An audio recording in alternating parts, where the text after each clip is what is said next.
भारतीय batting superstar Virat Kohli आगामी टी20 विश्वकप बाद पड़ पारती। मिलिथिबा रिपोर्ट मुताबक जातीय चयनकर्ता और टीम मैनेजमेंट तांको विश्वकप दलरू बाद देबाकू निष्पत्ति नहीं सारी। 35 वर्षीय कोहली एथर इंडियन प्रीमियर लीग भल प्रदर्शन करें टी20 दल में रखा नहीं विचार कर। गत 2 मास हेब से विश्राम अच्छा। कोहली विश्वकप 131.30 स्ट्राइक रेट्रे 1141 रन संग्रह करिसेंती। कोहली स्थान रिंकू सिंह, सूर्यकुमार यादव किंबा शुभमन गिल भली बैटर को स्थान मिल पारे। मे मास प्रथम सप्ताह सबु दलगुड़िक टी20 विश्वकप पर संभाव्य दलीय तालिका आईसीसी को पठाइबे। एथर टी20 विश्वकप अमेरिका और वेस्टइंडीज रे आयोजन हेब। जून 2 रु आरंभ होई एही मेगा इवेंट 29 तारिख रे शेष हेब। विश्वकप रे रोहित शर्मा दल रे नेतृत्व नेबे। तेबे कोहली भूमिका नहीं कौन निष्पत्ति नि से दलू बाद पड़ार यथेष्ट संभावना रही। कोहली गत इंग्लैंड विपक्ष 5 मैच विशिष्ट सीरीज खेली नथिले। व्यक्तिगत कारण दर्शाई से यही हाई प्रोफाइल सीरीज रु ओहरी जाइथिले। से पुत्र संतानर जनक हेबार सौभाग्य लाभ करथिले। जनवरी 17 से अफगानिस्तान विपक्ष निजर शेष अंतर्जातीय मैच खेलिथिले।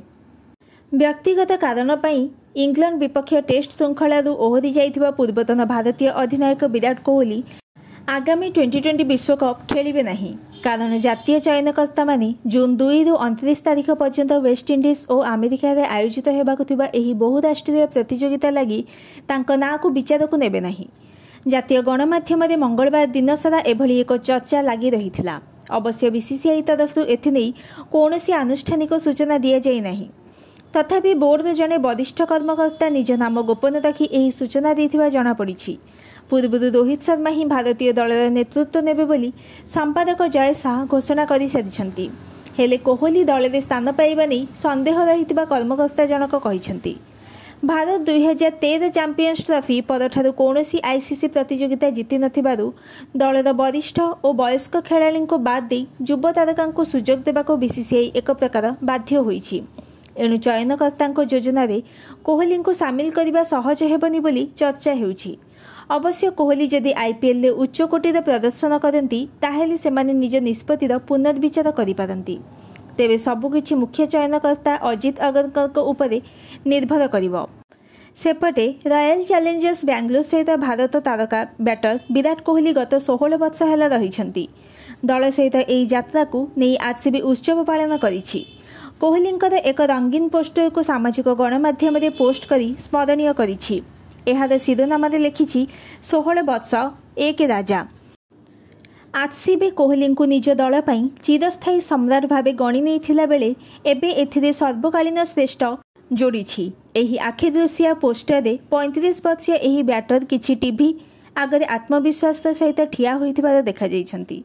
एही टीवी पर्दारे आरसीबी जर्सी पिंधिथिबा बेलर किछि मुहूर्त रहिछि। एथिरे 2008 रे आईपीएल उद्घाटन परठू दल पई कोहलींकर विभिन्न योगदानर दृश्य रहिछि। अधिनायक पद छाड़िबा परे भी कोहली दलर मार्गदर्शक रहिछंती। आरसीबी पई कोहली 237 मैच खेली 130 स्ट्राइक रेट्रे 7263 रन करिछंती। एथिरे 50 अर्धशतक और 7 शतक रहिछि। आरसीबी चलित मास 22 रे चेन्नई सुपर किंग्स विपक्षरु आईपीएल अभियान आरंभ करिबो। Bureau report news today.